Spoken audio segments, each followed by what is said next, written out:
মুহূর্তে সুস্বাগতম। ডক্টর মোহাম্মদ ইউনূস ভয়ঙ্কর তথ্য জানালো গণমাধ্যমে।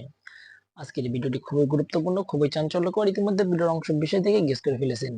আজকের এই ভিডিওতে ভয়ঙ্কর তথ্যগুলো নিয়ে আলোচনা করব। তার আগে একটা রিকোয়েস্ট থাকবে আপনাদের কাছে, যারা 1 থেকে 2 মিনিটের ভিতরে লাইভ নিউজ দেখতে ভালোবাসেন, পছন্দ করেন, চ্যানেল সাবস্ক্রাইব করে পাশে থাকা বেল আইকনটি বাজিয়ে রাখুন। প্রিয় দর্শক বন্ধুরা, ডক্টর মোহাম্মদ ইউনূস সাফ ভাবে জানিয়ে দিয়েছে 5 বছরের আগে কোনো নির্বাচন হবে না। নির্বাচন নিয়ে যতই উন্মান শুরু করে দেখ, যতই আনন্দ শুরু করে দেখ, নির্বাচন শুধু আমার হাতেই। অপরদিকে এমন কথা শুনে কিন্তু ভারতের মাথায় হাত। নরেন্দ্র মোদীর অবস্থা চরম থেকে চরম লেভেলের খারাপ। নরেন্দ্র মোদীর ধুতি যে কোনো সময় খুলে ফেলবে ডক্টর মোহাম্মদ ইউনূস, এমনটাই কিন্তু আমরা দেখতে পেয়েছি গণমাধ্যমে। অবশেষে কিন্তু বাংলাদেশের মানুষের জন্য চরম সুখবর হতে চলেছে, কারণ বাংলাদেশে 18 কোটি জনতা কিন্তু ডক্টর মোহাম্মদ ইউনূসকে মনে প্রাণে ভালোবাসে। ডক্টর মোহাম্মদ ইউনূস যেন 3 থেকে আরো 5টি বছর ক্ষমতায় থাকে, এমনটা আশ্বাস নিয়ে কিন্তু বসে রয়েছে বাংলাদেশের 18 কোটি জনতা।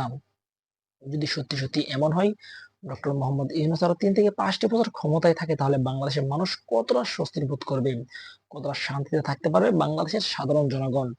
অবশ্যই সে বিষয়টি কমেন্ট করবেন। সেক্ষেত্রে যুক্তরাষ্ট্র থেকে ডক্টর মোহাম্মদ ইউনূসকে জানিয়েছে, তুমি 3 থেকে 5টি বছর ক্ষমতায় থাকো, বাংলাদেশকে আর সংস্কার করো, বাংলাদেশকে রোল মডেল হিসেবে তুমি উৎপাত করে দিয়ে যাও, তুমি ছাড়া বাংলাদেশের মানুষ অচল। প্রিয় দর্শক বন্ধুরা, অবশ্যই কমেন্ট করবেন ডক্টর মোহাম্মদ ইউনূস কতটি বছর ক্ষমতায় থাকলে বাংলাদেশের মানুষের জন্য ভালো হবে।